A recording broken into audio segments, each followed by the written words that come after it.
Hello दोस्तों, स्वागत है आप सभी का एक बार फिर से हमारे यूट्यूब चैनल पे। आशा करते हैं आप लोग स्वस्थ होंगे, मस्त होंगे और अपने तैयारी में व्यस्त होंगे।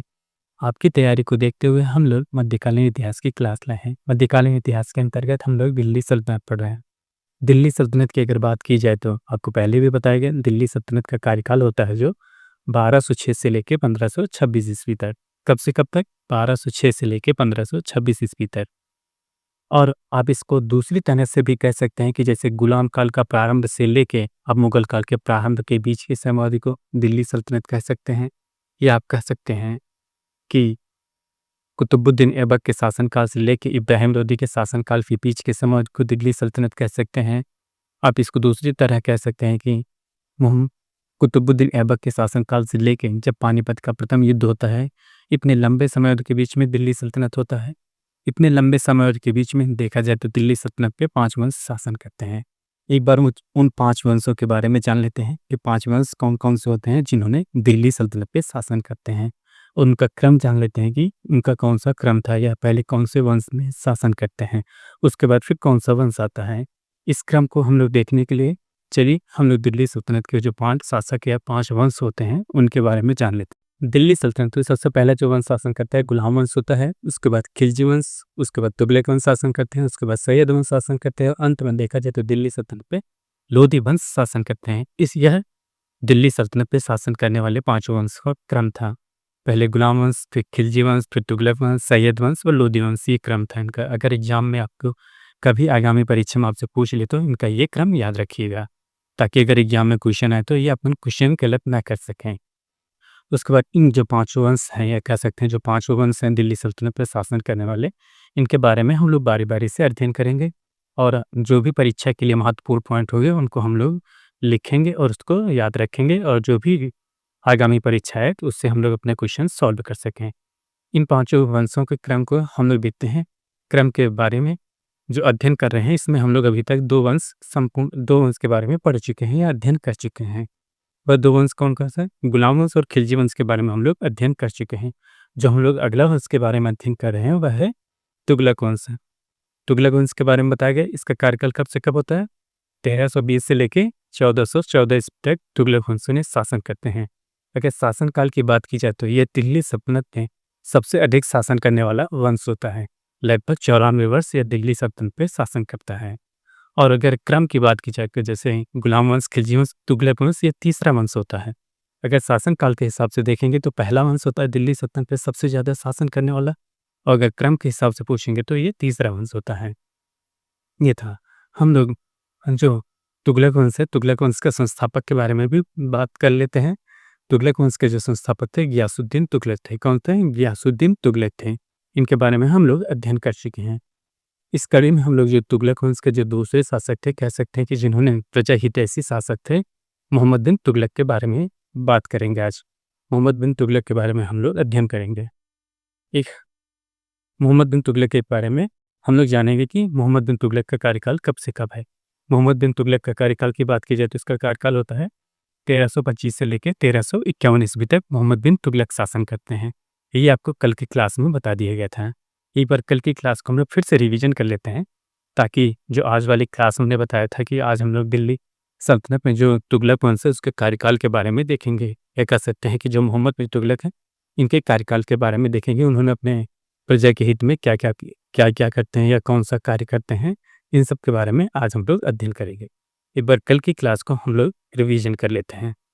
आपको बताया गया था इनका शासनकाल कब होता है? यहाँ देखिए लिख दिया गया है राज्याभिषेक।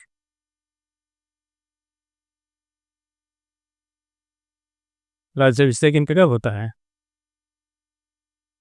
जब गियासुद्दीन तुगलक की मृत्यु होती है तब उन्होंने शासन को किया 1325 ईस्वी। 1325 ईस्वी में ये सिंहासन पे आसीन होते हैं। कहाँ पे उनको? ये तुगलकाबाद।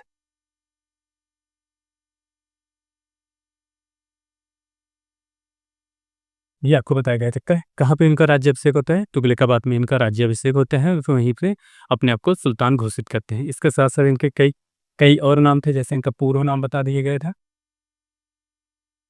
पूर्व नाम क्या था? जूना खां। कहीं कहीं आपको जौना खां लिखा मिलेगा। क्या? जौना खां। और दूसरा जो बताया गया था उलुग खां। उलुग खां ये एक उपनाम बता दिए गए थे। इसके साथ ही साथ बताया गया था दिल्ली सल्तनत पे अभी तक इसके जैसे या कह सकते हैं इनके जैसे शिक्षित और विद्वान शासक नहीं होते हैं। यहाँ आपको तीसरा पॉइंट जो बताया गया था, सबसे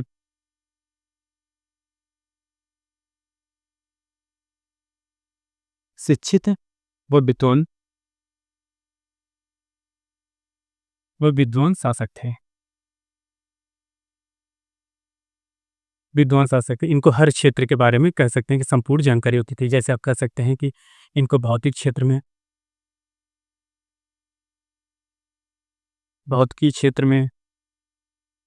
रसायन क्षेत्र में,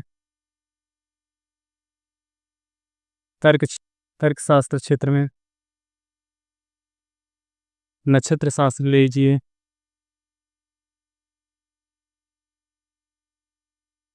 अब गणित में ले लीजिए। उसके साथ साथ इनको अरबी भाषा का भी ज्ञान था। अरबी, फारसी इत्यादि भाषाओं का ज्ञान था। इसी वजह से कहा जाता है कि दिल्ली सल्तनत में सबसे ज़्यादा शिक्षित शासक यही होते हैं। कौन होते हैं? मोहम्मद बिन तुगलक होते हैं। दिल्ली सल्तनत में सबसे ज़्यादा शिक्षित शासक है। देखिए, इनको भौतिकी का भी ज्ञान था, रसायन का भी ज्ञान था, तर्कशास्त्र का भी ज्ञान था। उसी के साथ साथ इन्हें अरबी और फारसी भी जैसी भाषाओं का भी ज्ञान था। इस वजह से इन्हें कहा जाता था सबसे शिक्षित शासक कहा जाता था। उसके साथ साथ इन्होंने अपने आप को एक उपाधि धारण करते हैं। आपको उपाधि बताइए कौन सी उपाधि धारण करते हैं? उपाधि इन्होंने अल सुल्तान, अल सुल्तान, जिल्ली, अल्लाह, अल्लाह ये सुल्तान अपने आप को उपाधि धारण करते हैं। इसका तात्पर्य क्या होता है कि जैसे जो खुदा होते हैं, खुदा के बाद ये पैगंबर हो, खुदा के बाद ये खुदा का प्रतिछाया होते हैं धरती पे, खुदा की प्रतिछाया।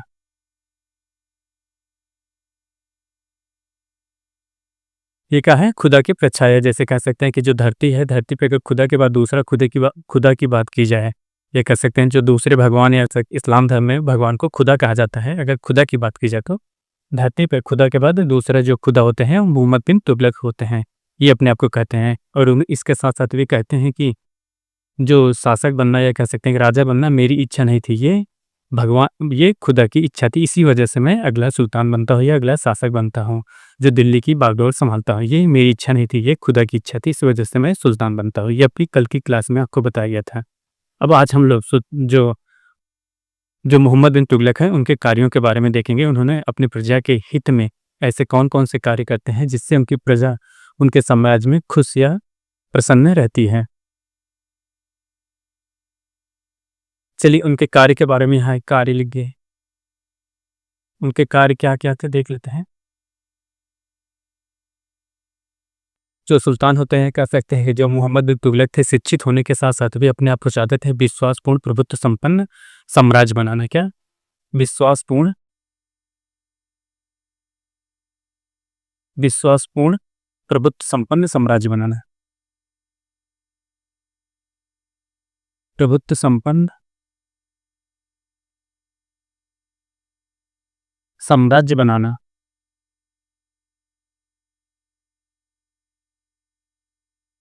ये था राज कह सकते हैं कि जो मोहम्मद बिन तुगलक थे उनका ये मोटो था कि वे अपने साम्राज्य को कैसे बनाना चाहते हैं?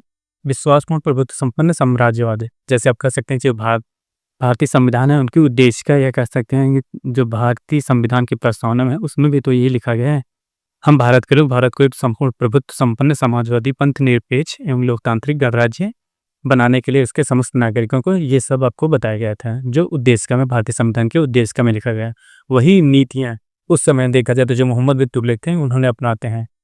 विश्वासपूर्ण चाहिए उनको, प्रभुत्व संपन्न चाहिए, समाजवादी। कह सकते हैं कि जो समाज या जो प्रशासन में हो या समाज में हो, उस समय जो प्रशासन में हो या उनकी जो प्रजा हो, उनमें विश्वासपूर्ण होना चाहिए कि हाँ ये राजा हमारे लिए बेहतर कर सकता है।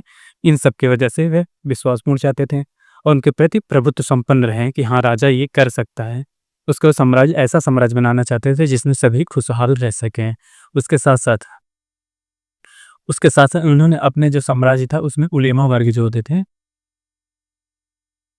उलेमा वर्गों का हस्तक्षेप रोक दिया। हस्तक्षेप रोक दिया।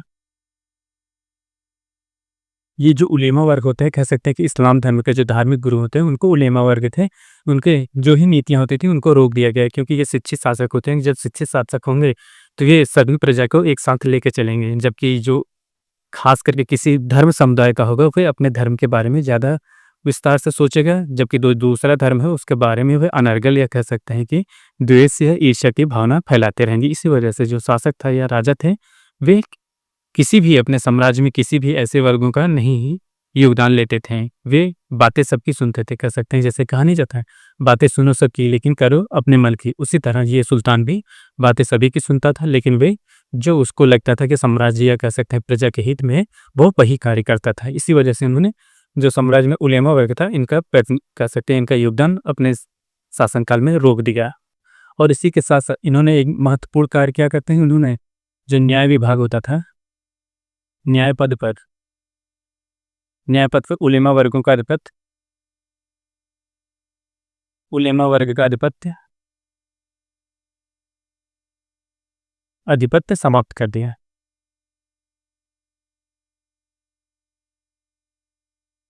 आधिपत्य समाप्त कर दिया। अभी तक देखा जाए तो दिल्ली सल्तनत पर भी इसके पहले कह सकते हैं मोहम्मद बिन तुगलक के पहले जितने भी शासक होते थे, उन शासकों में जो उलेमा वर्ग होता था या काजी होते थे, वही ये न्यायिक पद संभालते थे। लेकिन इन्होंने जो मोहम्मद बिन तुगलक हैं, वे ऐसा नहीं करते। इन्होंने उसके पद को खाली कर दिया। कह सकते हैं जो न्यायिक पद था, उसके उलेमा वर्ग का एक आधिपत्य था। जैसे आप कह सकते हैं वर्तमान समय में जैसे यूजीसी बिल चल रहा है, भारत में काफ़ी चर्चा में रहा है। इस बिल को आप लोग एक बार देख लीजिए कि यूजीसी बिल पे क्या-क्या चल रहा है। इसी तरह जैसे यूजीसी बिल जब पास होता है, भारत में कई संस्थाएँ ऐसी हैं जिस पे किसी खास वर्ग का ही आधिपत्य होता है। जैसे न्याय विभाग लीजिए, आप यूनिवर्सिटी ले लीजिए, इन सब में एक विशेष वर्गों का ही आधिपत्य है। इसी तरह जब मोहम्मद बिन तुगलक थे, उनके शासनकाल से पहले जो न्याय व्यवस्था थी, उसमें संपूर्ण जो न्याय व्यवस्था थी, उसमें उलेमा वर्ग के हाथों में था। जब उलेमा एक ही वर्ग के हाथ में थे, वे जो न्यायिक प्रक्रिया होती थी, उसमें वे बाधा डालेंगे, या कह सकते हैं कि जो उसी वर्ग के होंगे, उन्हें रियायत दिया जाएगा, जबकि जो दूसरे वर्ग पे होंगे, उन्हें रियायत नहीं दिया जाएगी। इस प्रकार देखा जाए तो जो साम्राज्य में एक अलग प्रकार का माहौल फैला रहेगा। इस वजह से इन्होंने जो उलेमा वर्ग था, उनके आधिपत्य को समाप्त कर दिया। उसके साथ-साथ अन्य व्यक्तियों को भी समाप्त कर दिया, और अन्य व्यक्तियों का भी अन्य व्यक्तियों को भी अन्य व्यक्तियों को भी पद पर आसीन किया। पद पर आसीन किया। कहा इसका मतलब ये आप कह सकते हैं कि जो उसके काबिल होते थे, या जो न्याय विभाग के काबिल होते थे या योग्य होते थे, उनको इस पद पे नियुक्त किया है। ये नहीं कि किसी खास वर्ग पे, जो पहले काजियों का नियुक्त या उलमा वर्ग था, उनका आधिपत्य था, लेकिन अब इनके शासनकाल में ऐसा नहीं हुआ। जो उस काबिल होगा या उस योग्य होगा, उसको इस पद पे नियुक्त किया जाएगा, चाहे वह जिस धर्म या जिस समुदाय का हो, उससे कोई फ़र्क नहीं पड़ता है। एक शिक्षित शासक के लिए यही सबसे महत्वपूर्ण कार्य होता है कि अपने समाज में, या कह सकते अपने साम्राज्य का संचालन करने में अगर योग्य व्यक्तियों का सहयोग रहेगा, तो शासन अच्छे से चलाया जा सकता है और काफ़ी दिन तक ये शासन चल सकता है। इसी वजह से जो मोहम्मद बिन तुगलक थे, अपने शासनकाल में योग्य व्यक्तियों को अपने जो दरबारिये थे या कह सकते प्रशासनिक विभाग था, उनमें नियुक्त करता था। ये था कैसे राज्य चाहते थे, विश्वासपूर्ण, संपूर्ण, प्रवृत्त, समाजवादी। उसके बाद जो न्याय विभाग था, उलेमा वर्ग का आधिपत्य, तो उनको समाप्त करके सभी व्यक्तियों को नियुक्त करते हैं।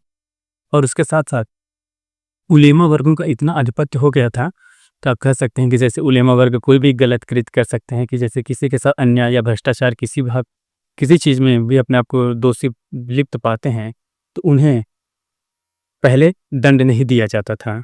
लेकिन अब लिख देते हैं उलेमा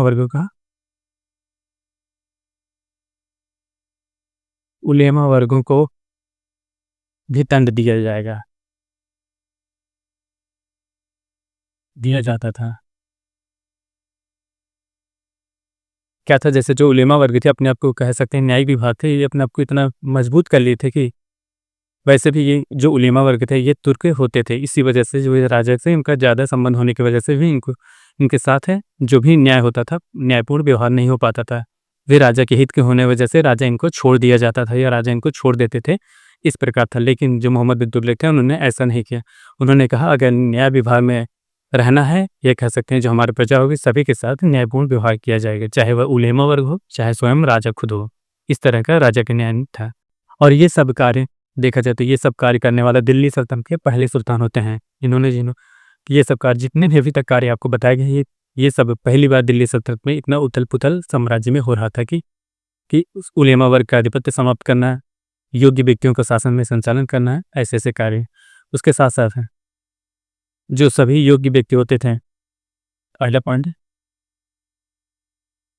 सभी योग्य व्यक्तियों के लिए सभी योग्य व्यक्तियों के लिए सभी योग्य व्यक्तियों के लिए सभी योग्य व्यक्तियों के लिए शाही दरवाजे खुल गए थे। शाही दरवाजे खोल दिए गए थे। खोल दिए गए थे।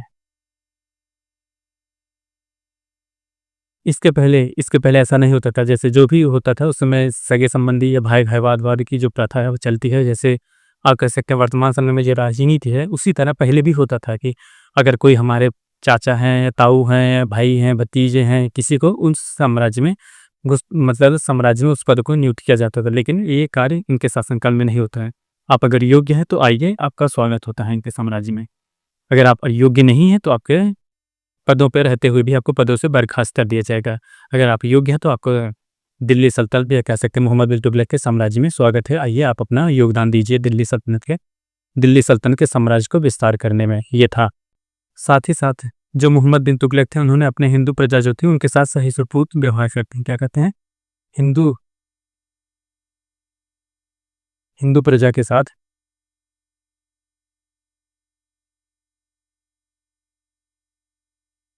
सहिष्णुपूर्ण व्यवहार करते हैं।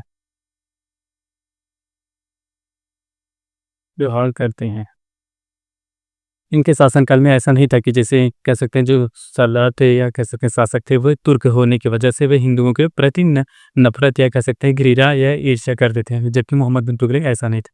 वो अपनी सभी प्रजा के साथ एक सम्मानपूर्ण या कह सकते हैं लगावपूर्ण व्यवहार रखता था, चाहे वह जिस धर्म का हो। इसी वजह से एक शिक्षित शासक होने की वजह से यही सब फायदे होते थे अपनी प्रजा को एक साथ रखकर या एक साथ लेके चलने में, ताकि साम्राज्य विस्तार हो सके।